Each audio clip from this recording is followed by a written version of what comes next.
এই মায়াবী ঝর্ণা, অপরূপ মায়াবী ঝর্ণা জাফলং। এই ঝর্ণায় বর্ষা মৌসুমে ভরপুর পানি থাকে। আমরা এখন চলে যাচ্ছি মায়াবী ঝর্ণা দিকে। অপরূপ পাহাড় দেখতে দেখতে আমরা চলে যাচ্ছি জাফলং জিরো পয়েন্টে।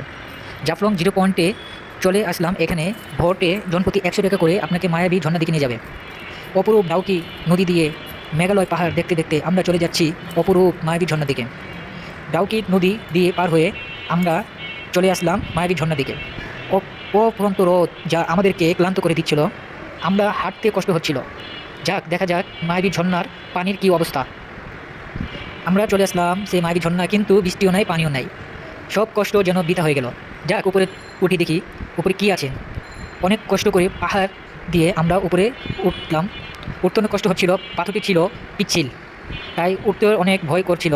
যাই হোক, উপরে একটু পানির কিনারা দেখা যাচ্ছে, সেখানে আমরা চলে গেলাম একটু শরীরকে ভিজানোর জন্য। পাথরটি অনেক পিচ্ছিল, যারা আসবেন সাবধানে, তাড়াহুড়া করবেন না, একটা দুর্ঘটনা ঘটতে পারে আপনি সারা জীবনের জন্য কষ্টদায়ক। যাই হোক, আমরা অল্প পানিতে ভিজার জন্য চলে আসলাম সে উপরে কষ্ট করে। এখন এই যে অল্প পানি, আমরা রোদ্রে অনেক কষ্ট করে চলে আসলাম, কিন্তু এই অল্প পানি দিয়ে যখন গোসল করলাম তখন শরীর মন সবই শীতল হয়ে গেল। পানি এত ঠান্ডা যা ভাষা বোঝানো যাবে না। এই পানি ভারত থেকে মায়াবী ঝর্ণা হয়ে আমাদের বাংলাদেশে প্রবাহিত হয়, যা মায়াবী ঝর্ণার অপরূপ সৌন্দর্যর একটি মুহূর্ত সৃষ্টি করে। সবাই এই ঝর্ণার এবং সকল ঝর্ণা ঘুরতে আসবেন ভরা বর্ষা মৌসুমে।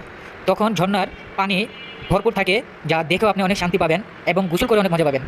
যাই হোক, অল্প পানি দিয়ে আমরা নিজেদেরকে শীতল করে নিলাম। তবুও পানি কম, ঝর্ণার যে আঁকা বাঁকা পাথর দেখে মন ভরে গেল যে বাংলাদেশের সবচেয়ে হয়তোবা সুন্দর ঝর্ণা এটি হতে পারে। যাই হোক, আপনারা যখন আসবেন বর্ষার মৌসুমে আসবেন। যাই হোক, আমরা অনেক এনজয় করলাম, ঘুরলাম ফিরলাম ডাউকি নদী দিয়ে এই মায়াবী ঝর্ণাতে চলে আসলাম, যা বাংলাদেশের সিলেটে অবস্থিত জাফলং জিরো পয়েন্ট থেকে 10 থেকে 15 মিনিট সময় লাগে এই মায়াবী ঝর্ণা আসতে। এই মায়াবী ঝর্ণা অল্প পানি আমাদেরও মুগ্ধ করেছে, আর যদি পুরো ভরপুর পানি থাকতো তত আমরা অবাক হয়ে তাকিয়ে থাকতাম এর অপরূপ সৌন্দর্য দেখতে দেখতে।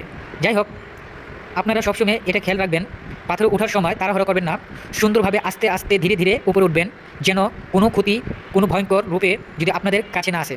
তাই পর্যটকদের দৃষ্টি আকর্ষণ করব, যখনই ঘুরেন নিরাপত্তার সাথে ঘুরবেন।